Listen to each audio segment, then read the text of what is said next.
Salut tout le monde. Dans une vidéo précédente, je vous montrais la démo du Orbex du sud de l'Angleterre. Alors finalement, j'ai pris carrément la donne complète, je l'ai acheté, en me demandant si ça marcherait aussi bien que juste la démo. En fait, il y a beaucoup plus de bâtiments et ma carte a du mal. Je pense pas que ce soit la carte, je pense que c'est plutôt le microprocesseur qui a du mal. Alors j'ai dû faire des concessions graphiques. Et là, on va faire un petit essai. J'ai fait pas mal de réglages. On va donc voir s'il arrive à tenir les 36 de la SW. Voilà, on est sur un Oculus Quest 2 réglé à 100% sur les valeurs d'origine.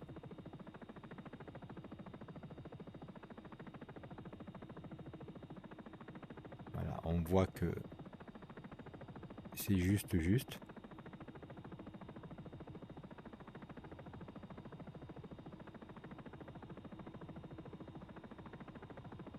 Alors on est à Londres.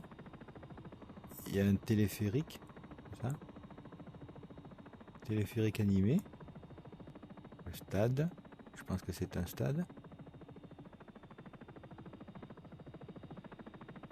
On va aller là où il y a plus de bâtiments.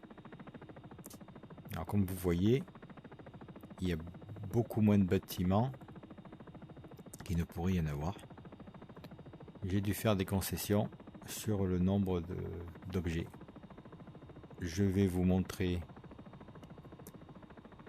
ce que l'on a en réglage graphique. J'ai les effets visuels en haut, qualité des textures au maximum, l'anti-aliasing assez bas. J'ai vu que ça jouait pas mal sur le nombre d'images que ça pouvait générer. Fuite anisotrope, j'ai mis sur 1. Alors, nombre d'objets du monde, c'est ce qui joue le plus. Voilà, ça joue vraiment sur les lags. Donc, vu que c'est le nombre d'objets qui joue vraiment sur la qualité du jeu, je pense que c'est mon microprocesseur qui n'arrive pas à les générer. C'est un i5 10600 KF. Il doit être trop léger pour ça. Alors, détail des reflets, je l'ai mis sur bas. Et j'ai représenté les ombres sur les scènes. Tout ce qui est qualité graphique joue certaines sur le nombre de FPS, mais ce qui joue vraiment, c'est le nombre d'objets du monde sur mon PC. C'est marrant parce que comme j'ai marqué utiliser synchronisation verticale, on voit bien que l'affichage est limité à 60. Il ne dépasse pas 60. Ah, si je désactive, voilà, il remonte à 72. Alors vu que c'est un écran à 72 Hz, c'est pas la peine de mettre ça, je pense. Hop. Donc on reprend le vol. On tient à peu près les 36. Alors j'ai mis la SW pour qu'il essaye de mettre 36 images secondes, qui se limite à 36 images par seconde pour lisser le jeu. Bon, maintenant qu'on a vu le HUD, je vais le supprimer. Alors Orbex rajoute des objets, des bateaux, des ponts, des téléphériques aussi.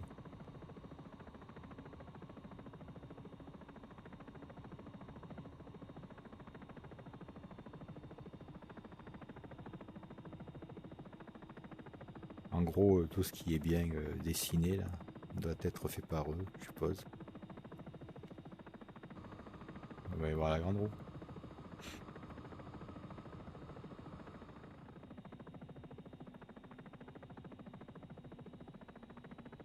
Je dirais qu'elle ne tourne pas.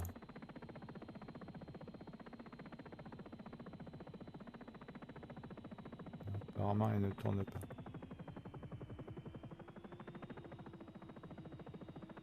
Alors si la grande roue est là, on a les jardins de Buckingham Palace. Voilà.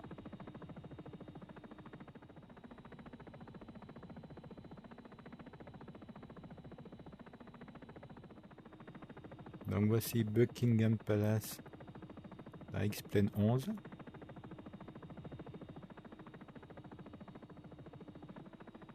Là aussi à voir certainement la tour là-bas. Alors la tour, est-ce qu'elle est animée? Ah oui.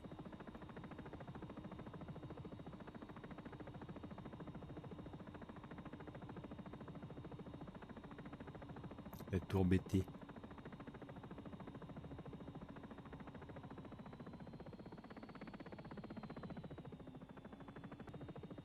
Alors c'est marrant, comme j'ai dû enlever plein de bâtiments. Il reste plus que les gros bâtiments du mode. Quasiment. Voilà un mur. Avec des écrans, non? Ouais, ils se font leur propre pub.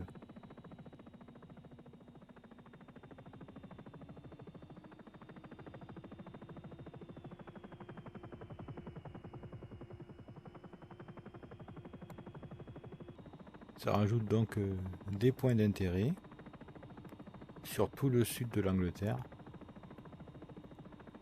Mais ça oblige à baisser le nombre de bâtiments.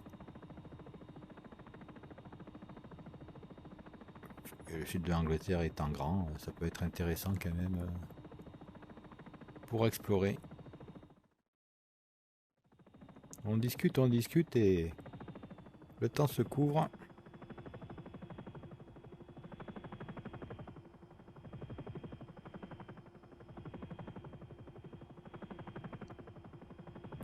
Du coup, difficile de voler en plein orage. Il va falloir que je me pose en urgence. Ça remue. Ça remue, ça remue.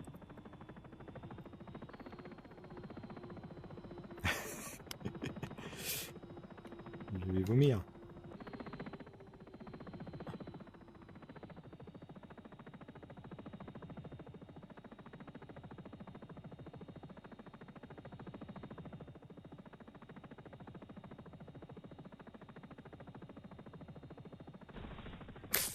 Ah ben non. Je me suis un peu écrasé. Bon, ben, sur ce, je vous dis à la prochaine.